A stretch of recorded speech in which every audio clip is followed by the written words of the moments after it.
Pai do Senhor, irmãos, tudo bem?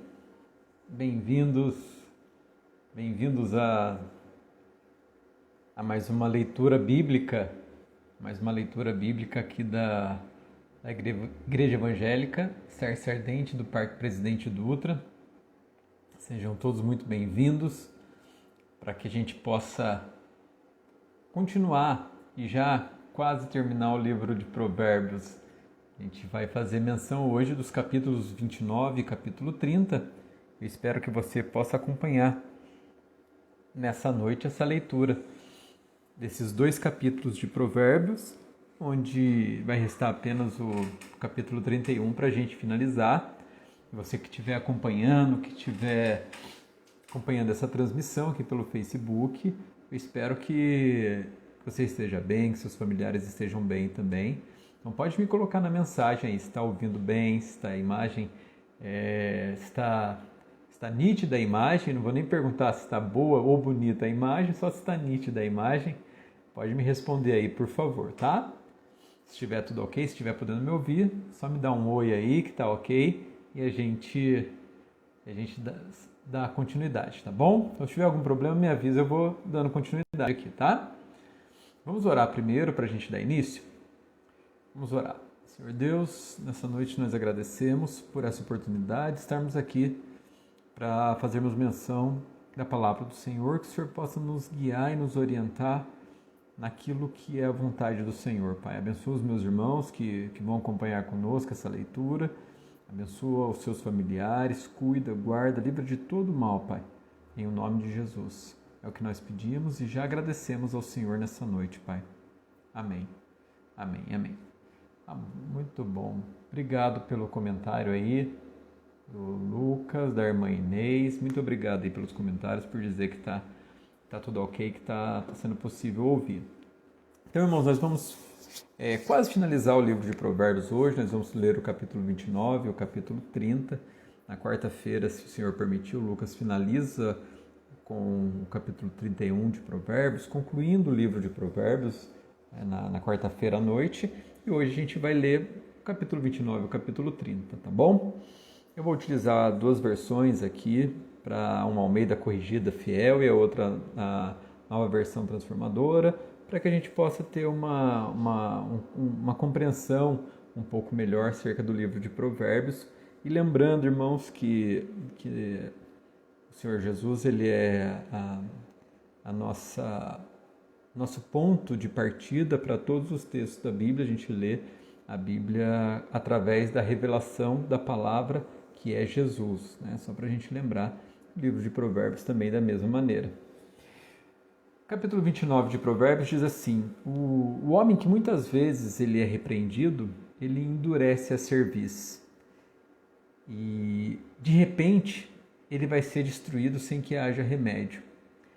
Aquela pessoa que muitas vezes repreendido e que endurece a cerviz é a cervical, né? É essa região que a gente tem aqui da nossa nuca. Então, uma pessoa que endurece a sua cerviz não consegue baixar a cabeça, como sinal quando a gente reconhece que fez alguma coisa de errado. Você abaixa a sua cabeça como sinal de estar contristado, arrependido. Então, o homem que sempre se recusa a aceitar a repreensão, ele vai ser destruído de repente, sem que possa se recuperar. O verso 2 diz que quando os justos governam, o povo se alegra. Quando os perversos estão no poder, o povo geme. Quando homens e mulheres de bem governam o país, o estado, a cidade, as pessoas se alegram, as pessoas têm alegria. Mas quando os perversos estão no poder, as pessoas gemem. Gemem por não ter o que comer, gemem pelas cargas tributárias, pelos aumentos de preço, pela saúde que às vezes faz com que a gente perca entes queridos sem a necessidade de haver perdido, por simples e negligência médica ou falta de leito. Então o povo geme quando perversos estão no poder. O homem que ama a sabedoria, ele alegra o seu pai. Aqui são provérbios de vários tipos de aconselhamento e situações das nossas vidas. O homem que ama a sabedoria, ele alegra os seus pais, mas o que anda com prostitutas desperdiça sua riqueza. A prostituta, ela é aquela pessoa que vende o seu corpo para proporcionar prazer para o outro. E aquele que paga a prostituta é a pessoa que quer um prazer, quer uma diversão e por troca de algum recurso financeiro. O homem que anda com prostituta desperdiça sua riqueza, ou aqueles que utilizam do seu próximo, que é feito à imagem e semelhança de Deus, como apenas objeto de prazer, como apenas objeto para dar alguma coisa em troca, ele desperdiça suas riquezas. O rei justo, verso 4, dá estabilidade à nação, sustém a terra, mas o amigo de peitas, ou aquele que exige suborno, a destrói a terra. As pessoas que vivem para serem subornadas, elas destroem a terra, porque elas vão querer apenas o seu bel prazer satisfeito com o suborno que elas receberam. E isso desde o funcionário público, polícia, os governantes, os políticos, ou você que faz vista grossa para alguém que está fazendo alguma coisa de errado e aceita um valor para continuar defendendo isso que é errado. O homem que lisonjeia o seu próximo, ou aquele que bajula os seus amigos, ele prepara uma rede para os pés dele, para os próprios pés. Aquele que anda bajulando, anda lisonjeando só, que os irmãos conhecem uma expressão que é um pouco chula, né, para eu repetir aqui na transmissão para os irmãos, aquela pessoa que fica lá bajulando o outro, ele arma uma rede contra si mesmo. Ele vai armar uma rede contra si mesmo, né? Pai Senhor também, irmão Francisco, seja bem-vindo. A pessoa má, ela é pega no laço do próprio pecado, mas o justo escapa e canta e vibra e jubila e se alegra. Ou seja, o transgressor, o homem mau, ele cai naquilo mesmo que ele armou. Na sua própria armadilha ele cai. O justo se preocupa com o direito dos pobres. O justo se informa da causa dos pobres. Não é se informar, mas é se preocupar com o direito do pobre. Com o direito com aquele que tem menos provisão. Com direito que aquele que sofreu na vida, com direito aquele que não teve o mesmo ponto de partida do que as outras pessoas. Então, o justo se preocupa com o direito desses, mas o perverso não dá a mínima atenção para isso, mas o ímpio nem sequer toma conhecimento disso. Os irmãos já têm ouvido que o ímpio é aquela pessoa que não tem piedade, é ímpio, ou seja, ele não tem o pio de piedade. O que não tem piedade, ele não está nem aí para uma pessoa que está passando dificuldade. E esse não estar nem aí, não é só não se preocupar e não tomar causa ou não tomar conhecimento. É de ter a possibilidade de poder fazer algo e simplesmente falar. Cada um com seus problemas. Cada um se vira com a sua vida aí.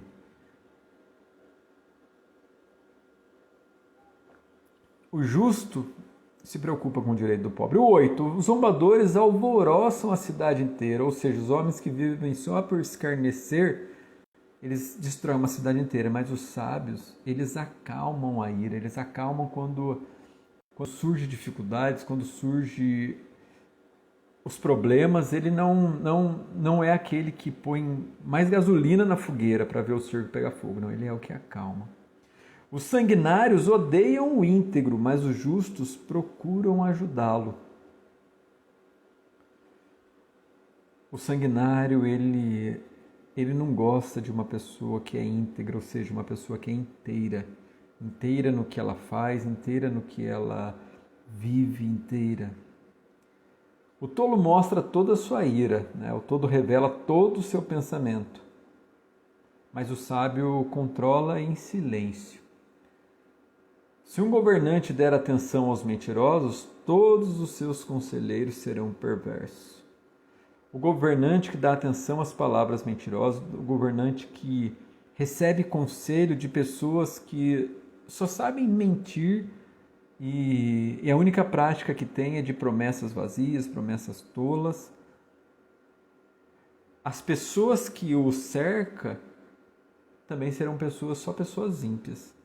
Ou seja, não tem como um mau governante, uma pessoa que está na liderança, que ouve e reproduz discursos maus, de mentira, estar rodeado de pessoas que possam ajudá-lo a fazer o bem. Pelo contrário, o pobre e o opressor têm uma coisa em comum. O Senhor permite que ambos enxerguem. O pobre e o opressor, eles têm isso em comum. Eles têm um Deus. Eles têm um Deus que dá chuva tanto para justo quanto para injusto. O opressor e o oprimido, eles têm algo em comum, que é o Senhor Deus Todo-Poderoso, que vê tudo. A vara e a repreensão dão sabedoria. A criança que é corrigida se torna sábia, mas o filho indisciplinado envergonha a sua mãe. Ou envergonha os seus pais. O povo que não aceita a orientação divina, numa versão mais anterior, não havendo profecia, o povo perece, mas o que guarda a lei, esse é bem-aventurado. O povo que não aceita essa orientação divina se corrompe, mas quem obedece à lei é feliz. Então, o povo que não consegue distinguir a voz do Senhor. E essa voz do Senhor nós podemos distinguir com entendimento, com compreensão, em várias maneiras, ouvir as profecias das Escrituras Sagradas, mas também aquela profecia que é proferida, obviamente, segundo a vontade de Deus, de irmãos e irmãs, e também aquilo que acontece ao nosso redor. Aquilo que acontece, Pai Senhor, Maleca, bem-vinda. Aquilo que acontece também, a nossa proximidade, aquilo que Jesus conseguia entender a palavra de Deus, pelo simples fato de observar, olha o lírio do campo, olha os lírios do campo. Eles não semeiam, não cegam, mas eles estão aí, ó. Nem Salomão se vestiu tão bem quanto eles. Olha aquele que fez a casa sobre a rocha. Então, isso é palavra de Deus, é ter a percepção, é estar com os olhos e os ouvidos abertos e atentos para a hora que o Senhor estiver falando com a gente e utilizando situações que a gente às vezes não daria conta de entender como palavra de Deus. Está vendo esses pequeninos? É deles que é o reino de Deus. Jesus conseguia enxergar o reino de Deus, a voz do Senhor, onde ele olhava. Onde ele olhava, ele conseguia enxergar isso. Para corrigir o servo, é preciso mais que palavras. É por isso que eu disse para os irmãos para lermos provérbios também em Jesus Cristo, sob a ótica do Evangelho. Esse provérbio fala, o servo não se emendará só com palavras. Para corrigir o servo, é preciso mais que palavras, no caso do escravo. Ainda que ele a entenda, ele não vai obedecer. Então, o escritor do provérbio, ele orienta que a correção do escravo não pode ser só, olha, você tem que ser assim, tem que ser assim. Não, precisa de mais do que palavras. E ele segue dizendo, tem visto o homem precipitado no falar? Maior a esperança para um tolo do que para ele. Há mais esperança para o tolo do que para alguém que fala sem pensar, que não consegue ouvir antes, processar, elaborar o seu pensamento para depois falar. Tem pessoas que pegam a voz daqui do estômago, daquela ira, assim, e já vai para a boca sem processar no cérebro. O verso 21 de Provérbio fala, quando alguém cria o seu servo com mimos desde a meninice, ou servo mimado desde a infância, ele se tornará rebelde. As versões anteriores falam, por fim ele tornar-se-á seu filho. Não numa ideia assim de que legal, o servo foi tão cuidado que virou filho hoje. Não, a ideia aqui do Provérbios é dizer que se você mimar muito seu servo, ele vai reivindicar a herança depois para você. trazendo, contextualizando às vezes nós permitimos que aquilo que fosse nosso servo, a gente mima tanto aquilo, e Jesus ele faz uma comparação com o dinheiro, que não é para que o dinheiro nos domine, mas nós devemos dominar o dinheiro, que se você mimar tanto essa potestade que é o dinheiro, que é a riqueza, se você adular tanto isso aí, vai chegar um tempo que ele vai se tornar também senhor da sua vida, né?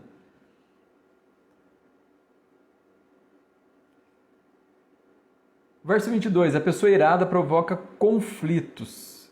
Quem perde a calma facilmente comete muitos pecados. O homem irascível levanta contendas, ou o homem iracundo, predisposto a irar-se sempre, ele vai estar sempre levantando contendas. E não tem como uma pessoa furiosa não espalhar o fogo, às vezes, da ira, da mentira, da intolerância. É uma pessoa que anda destilando ódio e com a sua língua como se fosse pepitas de fogo, sabe? Pepitas ali caindo, aqueles pinguinhos de fogo caindo ali de fogo e botando fogo em tudo que vai. E isso só multiplica as transgressões. Quem tem parte com o ladrão, ou quem ajuda o ladrão, ou o companheiro do ladrão, ele odeia sua própria alma. Sob juramento, não ousa testemunhar, ouve maldições e não o denuncia. Ou seja, aquele que é amigo do ladrão, ele está numa situação muito complicada. Uma, porque se ele falar alguma coisa, ele vai ser prejudicado. E se ele não falar alguma coisa, também Deus o castigará. Então, o amigo ou aquele que é companheiro das coisas que o malfeitor faz, ele também se torna cúmplice e está numa posição muito complicada. O temor do homem armará laços, verso 25. Temer as pessoas é uma armadilha perigosa, mas quem confia no Senhor será posto com alto retiro. O homem que fica temendo todas as vezes que alguém ou uma situação surge, e isso sempre pode trazer uma armadilha perigosa, porque nós perdemos às vezes a nossa característica e o nosso poder de pensar quando simplesmente nós às vezes nos deixamos levar por homens que são homens persuasivos, violentos, homens que têm uma lábia boa e que conseguem colocar medo na gente. A gente às vezes não consegue raciocinar e só apenas diz sim, sim, sim, sim. Mas o Senhor nos convida sempre também para razão. Ele fala do culto racional. Ontem mesmo no culto foi falado, né? O Senhor fala, argui-me, né? Lá no livro do profeta Isaías. Ou seja, também pode vir, me traga a razão, me traga também o que você está pensando. Então nós temos também essa possibilidade de pensar. Muitos buscam o favor do governante, mas a justiça vem do Senhor. Muitos buscam o favor dos poderosos, muitos ficam esperando que os governantes e os poderosos possam fazer algo por ele. Muitos põem a sua confiança no governante. Não, mas agora fulano de tal é meu amigo, eu sou amigo do presidente da república, eu sou amigo do governador do estado, sou amigo do prefeito, ó, eu sou assim com ele, ó, eu sou assim com ele, cresci com ele, joguei bola com ele. E às vezes fica, né? E às vezes também a gente pensa, eu vou conseguir um emprego porque tal pessoa é gerente de tal lugar lá, eu sou muito amigo dele. E como se a nossa confiança tivesse que ser posta apenas nisso, e não no Senhor, né? Confia no Senhor, estarás seguro. Muito buscam o favor do governante, mas a justiça vem do Senhor.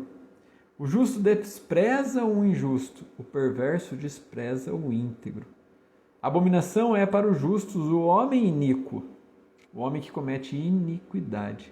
Mas abominação é para o iníquo os retos de caminho. Ou seja, aquele que comete justiça, que anda nas conformidades, ele não tem prazer, né, naquelas coisas que o ímpio ou iníquo faz. E da mesma maneira, o homem iníquo, que comete iniquidade, que é o contrário de equidade, ele não tem prazer nas coisas que o justo é. Por isso que muitas vezes nós tentamos até nos aproximar e ter uma relação muito boa com iníquos também, mas há sempre um entrave, há sempre a impossibilidade às vezes de participar em tudo, né, que é feito. Não que isso nos impeça de pregar o Evangelho, de estar junto, de conversar e de partilhar e de ouvir também o que se tem para falar, mas sempre haverá essa barreira, sempre haverá isso, né?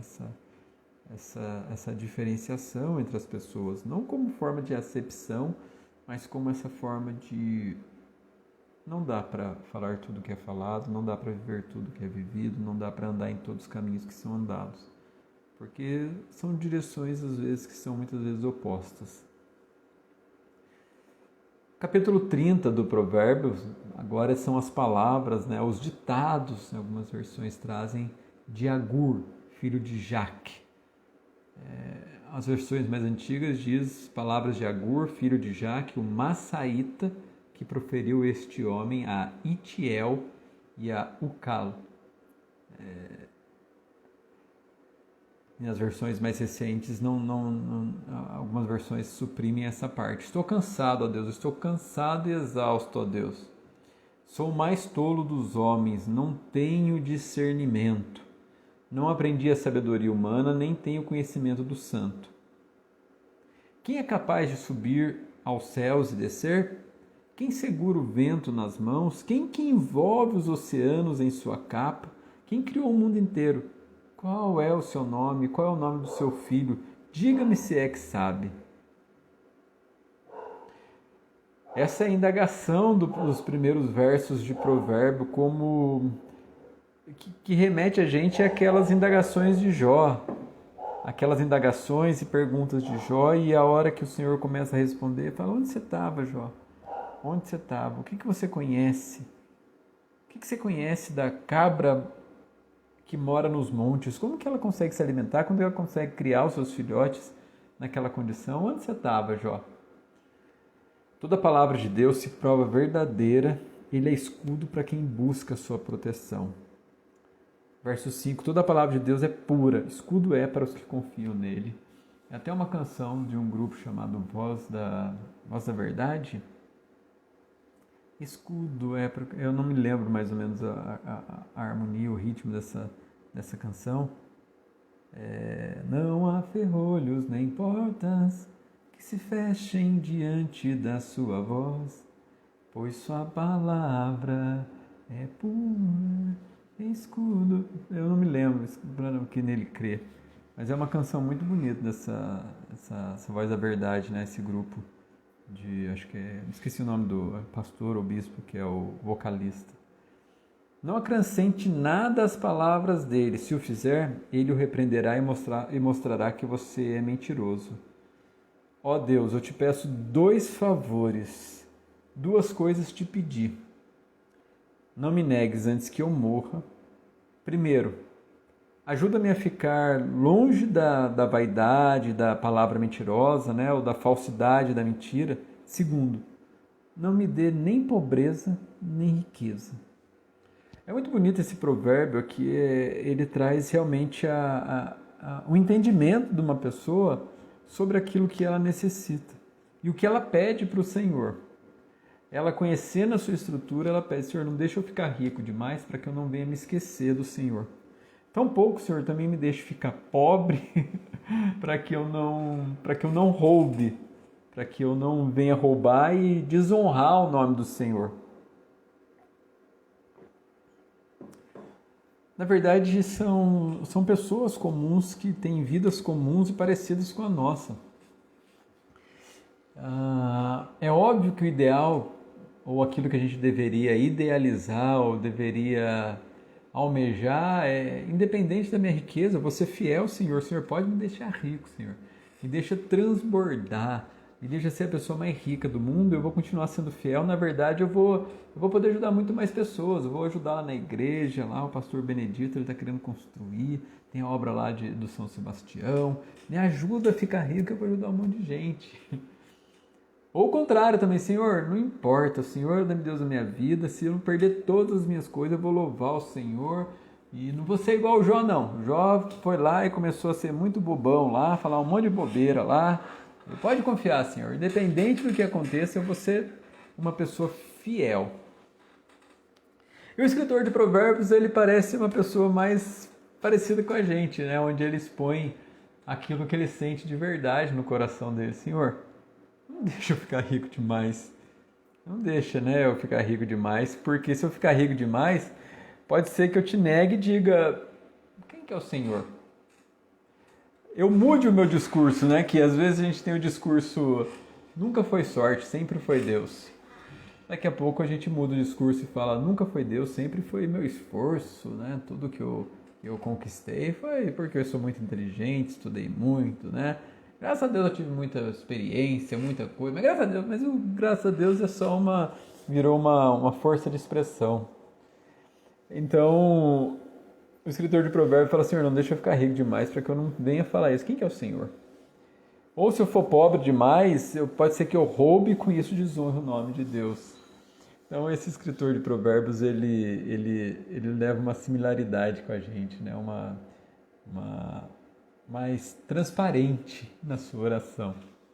Não fale mal do servo ao seu senhor, né? Não acuse o servo diante do seu senhor para que não te amaldiçoe e tu fiques como culpado. Então não fique amaldiçoando o servo na frente do seu senhor. Não fica levantando coisas e vai falar na frente dele pro senhor dele. Alguns amaldiçoam o pai e são ingratos com a mãe. Há uma geração que amaldiçoa o seu pai e que não bendiz a sua mãe. Há uma geração que esquece das pessoas que são mais velhas, das pessoas que têm muito mais experiência. Experiência essa que não é adquirida em livros ou até por dinheiro, né? São sabedorias que as pessoas mais antigas elas carregam como bagagem de vida. A menção do Lucas aqui é a menção do Evangelho de Jesus, né? Essa ligação que a gente precisa ter com o Evangelho que é impressionante, né? O pão nosso de cada dia nos dá hoje. E as preocupações, a ansiedade com a vida, onde o acúmulo, a nossa necessidade de acúmulo, nossa necessidade de garantir o nosso futuro, ela quase vira uma falta de confiança no Senhor. Ela quase vira essa falta de confiança no Senhor. Eu tenho que me resguardar, é a maneira que eu tenho que fazer, não é errado, né? Hoje a gente entra em acordo que não é errado. Mas a gente fica um pouco afastado do pão nosso de cada dia. A gente fica um pouco afastado. A gente, na verdade, quer o pão nosso de cada dia e que todo dia seja sexta-feira, para que a gente possa ter mais maná, guardar mais maná, mais maná, mais maná, mais maná, e às vezes o maná apodrece. Consideram-se puros, verso 12, mas são imundos e nunca foram lavados. Aqueles que maldizem seus pais, maldizem sua mãe, são ingratos. Olham ao redor com orgulho e lançam olhares de desprezo. Né? É uma geração que é pura aos seus próprios olhos, mas que nunca foi lavada da sua imundícia. É uma geração que acha que não tem pecado, que está acima do bem e do mal, que está acima de toda a verdade. É uma geração que se sente e tem a sua mente tão cauterizada, mas na verdade não foi lavada a sua imundície. Há uma geração cujos dentes são espadas e cujas queixadas são facas para consumirem da terra os aflitos e os necessitados entre os homens. Né? Seus dentes são como espadas e suas presas como facas, que é a queixada. Devoram da terra os pobres e da humanidade os necessitados. Né? Então há uma geração que foi feita para passar por cima de tudo e por cima de todos. a uma geração que não vê a causa do pobre, do órfão, da viúva, das pessoas menos providas, né? O órfão, o pobre e a viúva eram pessoas que não tinham recursos, eram pessoas que estavam fadadas à marginalidade. Né? E quem é hoje o pobre, a viúva, o órfão? Né? Quem são essas pessoas? São as pessoas ainda que continuam na marginalidade. Quando a gente fala marginalidade, essa palavra marginalidade ela vem das margens do rio, onde a correnteza passa e se houver sujeira vai parando sobre as margens. Isso é viver à margem, isso é viver distante daquilo que é saudável, que corre bem. Então é uma palavra, na verdade, de um cunho bem preconceituoso isso, né? A marginalidade. E quem são hoje os marginais? Quem são hoje que são devorados às vezes, né? Que morrem, que não tem às vezes o que comer, onde dormir, o que descansar, ou não pode dar uma condição melhor de vida para os seus filhos. Onde estão esses, né? Os pobres, as viúvas e os órfãos que nós precisamos procurar e cuidar e dar atenção. A sanguessuga tem duas filhas, né? Ou duas bocas que dizem dá e dá, né? Mais e mais. A sanguessuga tem essas duas filhas. A sanguessuga é aquele animal que consegue só sobreviver sugando o seu hospedeiro, né? Na verdade é um parasita, né? Se alimenta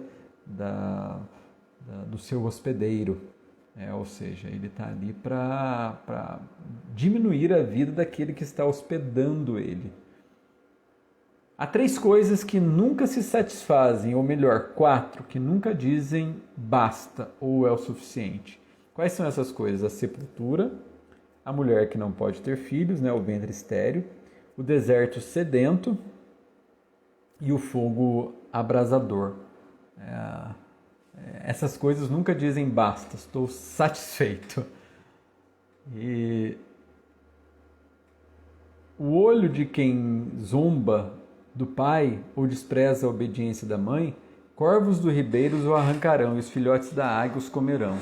O olho de quem zomba do pai e despreza as instruções da mãe será arrancado pelos corvos do vale e devorado pelos abutres. Né?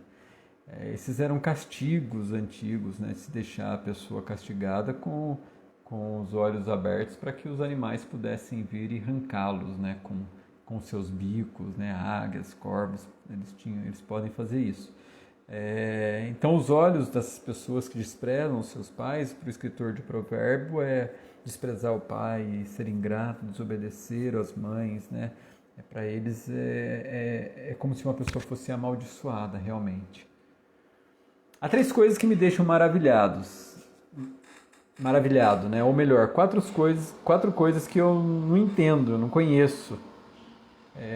Como que a águia plana no céu, ou como que ela caminha, né, no céu, o caminho da águia no ar, né? Me deixa maravilhado. Como que a serpente rasteja sobre a rocha? Como que ela consegue subir uma rocha rastejando, uma rocha escorregadia, e ela com sua pele daquele jeito? Como que ela consegue fazer isso? Como que uma embarcação, né? Como que é o caminho do navio no meio do mar? Eu não consigo compreender isso aí, né? O rastro do navio não deixa rastro. Como que ele flutua, aquela coisa tão bonita? E como o caminho do homem como uma virgem, né? O caminho do amor, né? Como que o homem ama uma mulher, né? Então, para o escritor de provérbio, ele tem dificuldade em compreender esses mistérios da vida. Como que surgem essas questões? Como que surgem esses sentimentos? Como que acontece isso, né? E o verso 20 fala: o caminho da mulher adúltera, assim, né? Ou melhor, a mulher que adúltera, né? Ela devora o homem, depois limpa a boca e diz: não fiz nada de errado. Algumas traduções trazem assim: a mulher adúltera, ela adultera, ela toma banho e fala: o que eu fiz de errado? O que eu fiz de errado? Não fiz nada de errado. Não fiz nada de errado, eu estou aqui, não fiz nada de errado. Estou só fazendo isso aqui, não tem nada de errado. Eu não...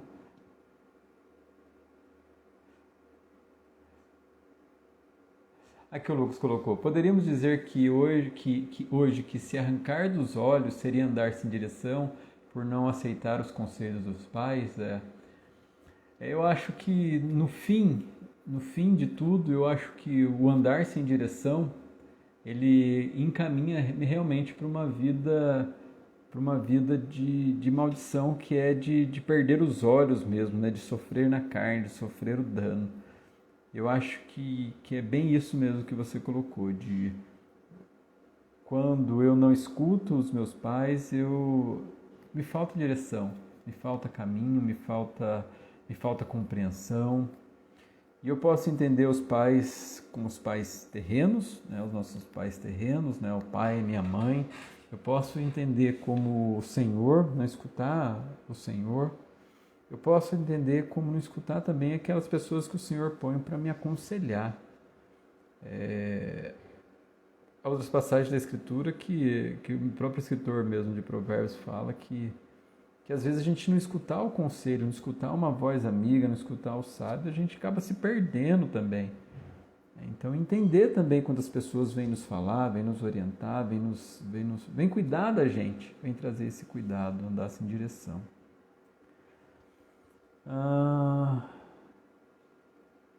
O verso 20, né? A mulher adúltera devora o homem, depois limpa a boca e diz: eu não fiz nada de errado, qual que é o problema, né? Eu tenho meu marido, né? Mas eu nem sei como que tá as coisas e estou fazendo aquilo que é errado e tanto faz. Tanto faz. Há 3 coisas que fazem a terra estremecer, ou melhor, 4 que ela não pode suportar. O servo que se torna rei, faz a terra estremecer, faz as coisas virar de ponta cabeça. O tolo arrogante que prospera, a mulher amargurada que enfim arranja um marido e a serva que toma o lugar da sua senhora. Então essas coisas fazem a terra estremecer, como aquele ditado de não o cachorro que está sujando o poste, mas o poste que está sujando o cachorro. Umas coisas que trazem grande confusão é quando o servo que se torna rei, ou seja, uma pessoa que é escrava, mas ela é colocada como rei. O tolo arrogante que prospera, ou seja, uma pessoa que é arrogante, que é tolo, mas essa pessoa mesmo assim consegue prosperar. Uma mulher, a mulher odiosa quando é casada, né? E isso também, o homem é odioso quando é casado, isso aí é ruim, né? E a serva que toma o lugar de sua senhora. Isso causa grande confusão, né? Uma escrava que toma o lugar da sua senhora. Ou seja, é o contraponto, né? O escritor de Provérbio ele está trazendo para a gente o contraponto, né? De situações que quando estão ao contrário na nossa vida, ou quando a nossa vida está de ponta cabeça em determinadas situações, isso arruina qualquer sentimento, qualquer pensamento. 4 coisas na terra são pequenas, mas muito sábias. As formigas, que embora não sejam fortes, elas armazenam alimento no verão. Então o escritor de Provérbios está dizendo que tem coisas, ele vendo a natureza, vendo as coisas que estão ao redor dele, ele vendo isso, ele consegue observar que animais simples, que organismos ali que fazem parte do nosso ecossistema, que são tão simples, tão pequenos, elas não são fortes, as formigas, né? Aparentemente elas não têm força nenhuma contra a gente, contra as coisas assim, apesar de serem, na proporção do seu tamanho, serem fortes, mas elas não têm como fazer nada contra a gente ali, se elas quisessem e tal, com um pisão a gente acaba. Mas mesmo assim elas armazenam alimento no verão, ou seja, são animais pequenos, que parecem insignificantes, que aos nossos olhos seriam ignorantes e vis, mas às vezes tem muito mais cautela do que o próprio ser humano. O coelho silvestre, que embora não seja poderoso, ele faz a sua toca nas rochas. Ou seja, ele tem tanta prudência de se guardar e proteger a sua prole que ele faz a sua toca na rocha. O homem, às vezes, não tem a mínima prudência em proteger os seus filhos das calamidades, quer seja as calamidades da natureza, quer seja as calamidades emocionais, psicológicas, que às vezes expõem os seus filhos pela maneira que é. Os gafanhotos, que embora não tenham rei, eles marcham em fileira, ou seja, são organizados e podem causar uma grande destruição para toda uma lavoura e comprometer o sustento de uma cidade inteira, ou de um país inteiro. Esses gafanhotos que são pequenos ali, são animais, insetos que voam, mas eles se organizam e voam em fileiras e destroem uma plantação inteira. Eles conseguem se organizar para aquilo que eles vão se comprometer e fazer. Às vezes nós, como seres humanos, não nos conseguimos nos organizar como pessoas, em comunidade, às vezes para construir um bem comum. Aí ele dá o exemplo também de um animalzinho ali, as lagartixas. As lagartixas que, embora sejam fáceis de apanhar, quem é que nunca apanhou uma lagartixa? Ou segurou o rabinho dela para ver o rabinho dela se desprendendo e ela sai correndo assim, o rabinho fica lá todo chacoalhando assim para chamar a sua atenção e para ela poder fugir. Quem que nunca pegou uma lagartixa assim, né? Quando criança ou brincava assim? Quem não teve essa vontade, pelo menos? Sei que tem pessoas que têm medo da lagartixa, mas eu gostava muito de ver a lagartixa em cima, assim, ver o coraçãozinho dela pulsando, elas transparentes, o coraçãozinho pulsando, guardar elas nos potinhos, dando alimentinho, bichinho para elas comerem, assim. Olha essas lagartixas, são tão pequenas, às vezes a gente nem nota a presença delas, só vê elas andando assim atrás do cômodo, pegou um animalzinho, foi para lá, mas elas habitam nos palácios dos reis. Eu lembro quando eu vi sobre esse provérbio, eu trabalhava no fórum, estava conversando com uma pessoa, ela falou assim, eu não conseguia me ver hoje onde eu estou, na posição que eu estou. Uma pessoa que trabalhava, né, que era funcionária do fórum lá quando eu trabalhava, ela falou, não consigo me ver na posição que eu estou. Eu lembrei do provérbio que fala lá assim, que olha, tão insignificante, que ninguém dá nada para ir por ela, mas se assenta lá, ou está lá nas paredes dos reis, né? Então as pessoas também às vezes não vê que o Senhor pode transformar a simplicidade, a humildade de alguém e colocar ela em lugares altos. As pessoas às vezes não compreendem isso, né? Não conseguem enxergar a maravilha que Deus pode fazer também na vida, mesmo que nós pareçamos insignificantes assim como as lagartixas. Há 3 seres vivos que caminham com um passo elegante, ou melhor, 4, que se movem de modo imponente. O leão, o rei dos animais, que não abre caminho para ninguém, ou seja, o leão é o rei, não da selva, da savana. O leão não vive em selva, ele vive em savana. O leão, ele tem um andar imponente. O galo, que anda de peito estufado. O bode e o rei à frente do seu exército. Anda de uma maneira esplêndida, né? Se você agiu como tolo e foi orgulhoso ou tramou mal, tape a boca em sinal de vergonha. Aqui o escritor de provérbio ele vai finalizando, dando um conselho para a gente agora, um conselho que se porventura você não compreendeu, não conseguiu colocar em prática tudo aquilo que ele ensinou, faça pelo menos essa última coisa.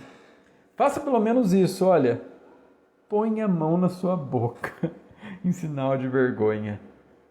Parece muito os conselhos que Jó seguiu, né? Talvez a gente não conheça essa parte, ou se Jó leu Provérbios, ou se o Provérbios se baseou também no que Jó fez. Jó, quando ele se deu conta, quando o Senhor começou a falar com ele se deu conta de quem era o Senhor, soberano nas suas ações, ele põe a mão na sua boca. Ou seja, tapa a sua boca em sinal de vergonha, puxa, olha, falei um monte de besteira. Então, o escritor de Provérbios, ele nos dá esse aconselhamento, dá esse conselho e fala, se você agiu como tolo e foi orgulhoso ou tramou mal, tape a boca em sinal de vergonha. Sabe por quê? Porque tem coisas na vida da gente que se você fizer isso, o resultado não tem como ser diferente. Só tem um resultado para algumas coisas que a gente faz. Se você for tolo, você vai conseguir alguma coisa que não é boa. Não tem outro resultado caminhando de uma maneira que você está caminhando. E o escritor de Provérbios ele deixa tão claro isso que ele exemplifica assim, ó, não tem como, você bate o leite, você vai produzir a manteiga. Ou seja, o processo de fazer manteiga é através disso, não tem como. Você fez isso, vai produzir isso. Um soco no nariz, ele vai fazer o nariz sangrar. Então não tem como produzir outra coisa. Tem como eu dar um soco no nariz de alguém e esperar que esse nariz não sangue ou que não lacrimeje os olhos da pessoa que sofreu essa agressão. Da mesma maneira se eu receber um soco no nariz, esse meu nariz aqui, né, que é um pouco avantajado, se você for reparar bem assim de lado, mas olhando de frente ele fica até proporcional. Se esse nariz receber uma agressão, um soco, ele vai sangrar e os olhinhos vão lacrimejar, né? Não tem como. Da mesma maneira, provocar a ira vai resultar em briga. Não se escapa desse processo. Não se escapa desse processo. Quando você provoca alguém a ira, isso aí resulta numa briga. Então tome muito cuidado com as suas ações, tome muito cuidado com as suas ações. E você que ouviu os conselhos de Provérbios, se alguém vier com palavras duras com você, responda com calma, com desculpa, porque o próprio escritor de Provérbios já nos orientou que a resposta branda acalma o furor. Acalma o furor. Então, vá assim. E se antes de você querer provocar uma briga, você vai provocar uma briga se você ficar tratando os outros de maneira irada.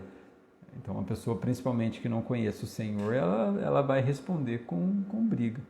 Porém, aqueles que conhecem o Senhor não devem seguir isso como mandamento.